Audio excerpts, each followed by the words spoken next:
Subscribe करो और घंटी दबाओ नोटिफिकेशन। मौलाना तारिक जमील साहब एक रिवायत बयान करते हैं, कहते हैं जब रसूलुल्लाह सल्लल्लाहु अलैहि वसल्लम की वफात में एक हफ्ता बाकी रह गया तो सहाबा किराम आए, सैयदना अब्दुल्ला इब्न मसूद आए और आकर अल्लाह के नबी सल्लल्लाहु अलैहि वसल्लम के पास बैठे। आपने अपने असहाब को देखा तो आपकी आंखों में आंसू आ गए और कहा मैं तुम्हें अल्लाह के हवाले करता हूँ। सैयदना इब्न मसूद ने फरमाया, ऐ अल्लाह के नबी, ये तो अलविदाई गुफ्तगू लग रही है, लगता है अब आप हमसे जुदा होने वाले हैं। आप हमें अपने कफन दफन गुस्ल के बारे में हुक्म जारी फरमाएं। फरमाया मेरा गुस्ल मेरे अहले बैत देंगे। कहा कफन कौन देगा? कहा कफन भी मेरे अहले बैत देंगे। कहा जनाजा कौन पढ़ाएगा? कहा जब गुस्ल और कफन से फारिग हो जाओ तो हुजरा आयशा में से तुम सारे निकल जाना, मुझे अकेले यहीं पर छोड़ देना, सबसे पहले मेरा जनाजा अल्लाह पढ़ेगा। जब आप के जाने में एक हफ्ता बाकी था दुनिया से तो सहाबा आए, या रसूलल्लाह, तो आपने उनको देखा तो आपकी आंखों में आंसू आ, तो आपने कहा मैं तुम्हें अल्लाह के सुपुर्द करता हूँ, अल्लाह तुम्हारा साथी। तो अब्दुल्ला बिन मसूद ने पूछा कि या रसूलल्लाह, ये तो बातें रुखसती की हैं, जैसे जाने का वक्त करीब आ चुका है, तो आपको गुस्ल कौन देगा? कहा मेरे अहले बैत मुझे गुस्ल दे। आपको कफन कौन देगा? कहा मेरे अहले बैत मुझे कफन दे। आपको कब्र में कौन उतारेगा? कहा मेरे अहले बैत मुझे उतारे। आपका जनाजा कौन पढ़ेगा? जिस पर आपकी आंखों में आंसू आ। ये हुजरा आयशा बता रहा हूँ, ये हुजरा आयशा, अम्मा आयशा का हुजरा क्या हुजरा है। तो आपकी आंखों में आंसू आ गए। तो आपने कहा तुम्हारे नबी का जनाजा ऐसे नहीं है जैसे हमारे होते हैं, अभी बताने लगा। तो आपने कहा जब तुम मुझे गुस्ल दे देना तो तुम सारे बाहर निकल जाना, सबसे पहले अल्लाह मेरा जनाजा पढ़ेगा। तो हुजरा आयशा वो है जहाँ अल्लाह ताला मकान और ज़मान है, लिहाजा उसका जनाजा पढ़ना वो जाने और उसका रसूल जाने। मैं तो तुम्हें खबर सही सुना रहा हूँ। कहा कि सबसे पहले मेरा अल्लाह जनाजा पढ़े, उसके बाद जिब्रील और मिकाईल और इसराफील और अर्श के फरिश्ते मुकर्रब वो आएंगे और मेरा जनाजा पढ़ेंगे। फिर सातों आसमान के फरिश्ते उतरेंगे और मेरा जनाजा पढ़ेंगे। उसके बाद फिर तुम पहले मर्द आना, चारपाई के साथ खड़े होकर मेरे लिए दुआ करना, अल्लाह अकबर। नमाज की नियत ये नहीं हुआ। फिर जब मर्द खत्म हो जाएं तो औरतें आना, जब औरतें खत्म हो जाएं तो बच्चे आना, जब बच्चे खत्म हो जाएं तो तुम्हारे नौकर मुलाजिम गुलाम आएंगे। फिर उसके बाद मुझे अल्लाह के सुपुर्द करते हैं। ये अज़वाज का मकाम बता रहा। इन्ना लिल्लाहि व इन्ना इलैहि राजिऊन, इन्ना लिल्लाहि व इन्ना इलैहि राजिऊन, इन्ना लिल्लाहि व इन्ना इलैहि राजिऊन। भाई ये कहाँ है? इसकी हकीकत क्या है? इसकी असल क्या है? ये मन घड़त झूठी रिवायत है। ला हौला वला कुव्वता इल्ला बिल्लाह, इन्ना लिल्लाहि व इन्ना इलैहि राजिऊन। फिर उसके बाद फरिश्ते पढ़ेंगे, फिर उसके बाद सहाबा तुम आना, फिर औरतें आएंगी, फिर बच्चे आएंगे। क्या ये रसूलुल्लाह सल्लल्लाहु अलैहि वसल्लम का फरमान है या आपकी तरफ मंसूब झूठ और मनगढ़ंत है जो लोगों ने तलाश के आपके दिल में लगा दिया? एक और रिवायत सुनाते हैं कि अल्लाह ताला ने कायनात की तख्लीक से 1000 साल पहले सूरत यासीन की तिलावत की और उसमें क्या है? इन्नका लमिनल मुरसलीन। इन्नका करीब को कहा जाता है जो सामने खड़ा हो।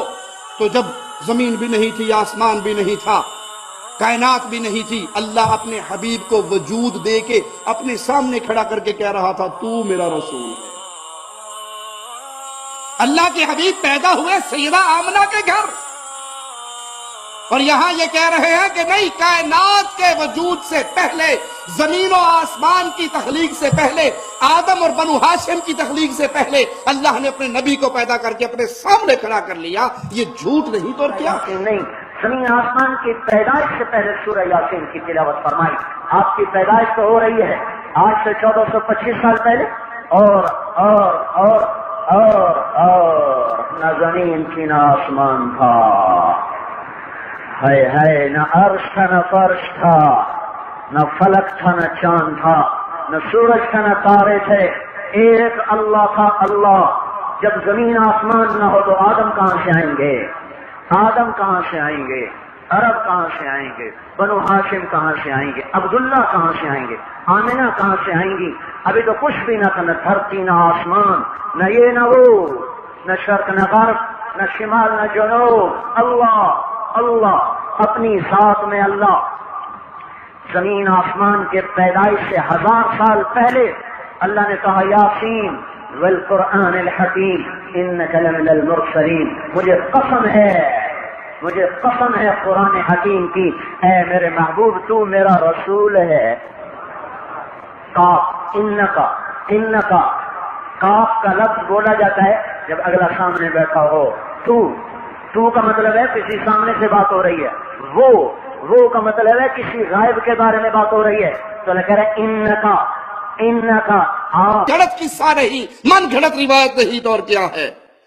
مشرکین نے، قبر پرستوں نے، غیر اللہ کی عبادت کرنے والوں نے ایسی روایات تراشی اور عوام کے اندر مشہور کر دی جو اسلام کی ضد ہے، جو توحید کی ضد ہے، جو عقیدہ صحیحہ کی ضد ہے.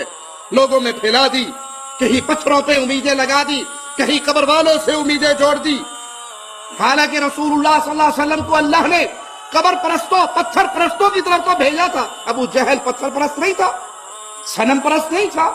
آج یہ روایتیں گھڑ کے آپ قوم کو سنا دیں کہ پتھر سے بھی امیدیں لگا لو تو فائدہ ہوتا ہے. آپ آئے ہی پتھر کے پجاریوں کو صنم پرستی سے ہٹا کر اللہ کی عبادت کی طرف منہ موڑنے کے لیے. لوگوں نے اس کو اپنی خواہشات پوری کرنے کے لیے عوام میں مشہور کیا، توحید کو مٹانے کے لیے، شرک کو پھیلانے کے لیے. یہ ایک گھناؤنی سازش ہے لوگوں کی. اللہ کے لیے شریعت اسلامیہ تم سے ڈیمانڈ کرتی ہے تحقیق کے دامن کو کبھی نہ چھوڑو. اس دین کا علم حاصل کرو، قرآن کا علم حاصل کرو، احادیث رسول صلی اللہ علیہ وسلم کا علم حاصل کرو. اپنی اولاد کو قرآن اور حدیث کا علم سکھاؤ. تم مر کے دنیا چھوڑ جاؤ گے، اگر تمہارے بچوں نے قرآن اور حدیث کا علم سیکھا ہوگا تمہارے مرنے کے بعد تمہارے لیے دعائیں کرتے رہیں گے. تمہارے مرنے کے بعد دین اسلام کی جتنی خدمت کریں گے وہ اپنے آپ تمہارے اکاؤنٹ میں ٹرانسفر ہوتا رہے گا. آج اپنی آخرت کے لیے کچھ کرو. آج اللہ کی وحدانیت کے لیے غور اور فکر کرو. اس تحریک کو عام کرنے کے لیے اپنی ہر صلاحیت کو استعمال میں لے آؤ. اللہ سے دعا ہے اللہ ہمارے گناہوں کو معاف فرمائے، اللہ ہماری خطاؤں کو معاف فرمائے، اللہ ہمیں زندہ رکھے، ایمان پہ رکھے، توحید کا عقیدہ توحید کا، لا الہ الا اللہ کے پیغام کا خادم بنا کے رکھے. جب تک زندہ رہیں ہماری جان، ہمارا مال، ہماری صلاحیتیں، ہمارا ایک ایک لمحہ خالق و مالک کی عبادت میں گزرے. پیارے بھائیوں، یہاں پہ یہ جملہ یاد رکھنا، آپ دنیا کا کوئی کام بھی کریں اس کو سیرت محمد الرسول اللہ کے مطابق کریں تو آپ کا وہ عمل آپ کے لیے قیامت کے دن باعث اجر و ثواب ہوگا.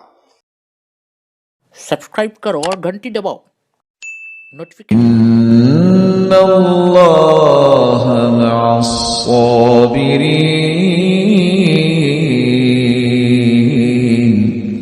والله يحب الصابرين.